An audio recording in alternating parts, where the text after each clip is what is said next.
और उस घी के दीपक को एक और अजीब बात, जो शायद आपको ज्ञात है पर अपनी आंखों से देखी हुई बात कह रहा हूं, कि ये हॉल जो आप है, ये शायद इससे 4 गुना बड़ा हॉल वो मंदिर है, वो अंदर का गर्भगृह है जहां उनका मूल विग्रह है। और 27.5 मण वजन की सोने की ठोस मूर्ति है। मैं 27.5 मण कह रहा हूं, मण का मतलब 40 सेर, 37.5 किलो का एक मण, 27.5 मण की सॉलिड मूर्ति, और उस पर कम से कम होंगे तो 80-90 करोड़ के हीरे जड़े हुए हैं, क्योंकि रोशनी करने की उस कमरे में जरूरत नहीं है, आप आराम से पुस्तक पढ़ सकते हैं। और दूसरी बात एक और अजीब ये कि उसकी सभी दीवारों पर मनुष्य की खाल लटकी हुई है और उस पर उच्च कोटि के तांत्रिक मंत्र लिखे हुए हैं। केवल एकमात्र श्रृंगार का मंदिर है। आज से कई 100 साल पहले या 1000 साल पहले या 500 साल पहले, उस जमाने में जो कागज की रचना नहीं हुई थी, तो लोगों ने खाल पर, बैल की खाल पर, गाय की खाल पर मंत्र लिखने शुरू कर दिए थे।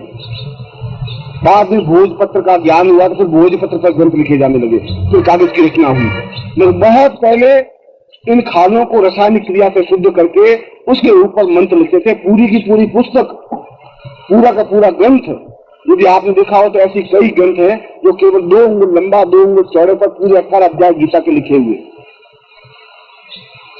तो 2 अंगुल लंबे चौड़े कागज पर, और वहां पर वे मनुष्य के पीठ की खालें उन जमाने में निकाली होगी। मगर उसके ऊपर जो मंत्र और साधना विधियां लिखी हुई हैं, वो सारी लुप्त तंत्र देखा जाए तो वहां फिर भी सुरक्षित है।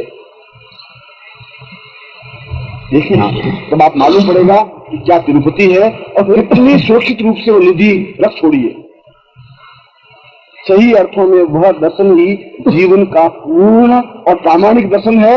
और मैं इसलिए कह रहा हूं कि मैं ऐसा दर्शन कर सकता हूं, करवा सकता हूं, क्योंकि उनके प्रधान महंत जो पुजारी हैं गोविंदाचारी, वो मेरे शिष्य रह चुके हैं। यहाँ 6 महीने साधना करते हैं, बहुत शरीर उनका भारी, और आए तब उन्होंने कहा कि गुरुजी ने साधना, तो उसमें तिरुपति गया था, उन्होंने कहा होगा मेरे घर में तो कभी नहीं भर रहे, उनका मैं साधना करना चाहता हूँ गुरुजी, आपको तो मैं 5 स्टार होटल में कमरा ले लूंगा। मैं तुम साधना करेगा 5 स्टार होटल में कमरा लेकर के रहना पड़ेगा, गुफा में रहना पड़ेगा, तब कुछ सीख पाएगा। मगर रहा, और रहा दमखम के साथ रहा, उसने अपने आप को एडजस्ट किया। उसको एक आध चीज सीखनी थी, 1-2 चीजें सीखनी थी, सीखी।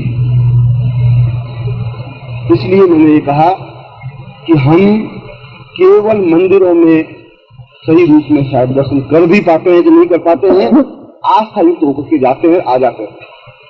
सही अर्थों में जिंदगी को अगर, या सही अर्थों में वेद ध्वनि को देखने की जरूरत है, वेद ध्वनि को सुनने की जरूरत है, उस पूजा पद्धति। ये मुझे बात क्यों याद आई कि कल रात को जब मैं प्रवचन करके गया तो कल तिरुपति पूजन टीवी पे आ रहा था, रात्रि को 10 बजे।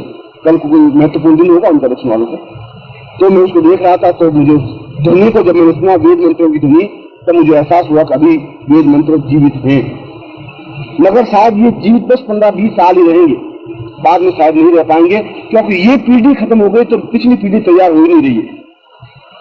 मेरे जोधपुर में भी आज से 5 साल पहले कम से कम 100 पंडित निकल जाते थे वेद ध्वनि करने वाले, अब करीब 20-22 निकलते हैं। 10 साल बाद एक आदमी नहीं निकलेगा, वो तो कैंट कैन बिजली घर में नौकरियां करने लगे, जो बिजली के खंभों पर चढ़ते हैं और नीचे गिर के मरते हैं। हिमालय हमारी यही करते हैं बात, और कुछ होता ही नहीं।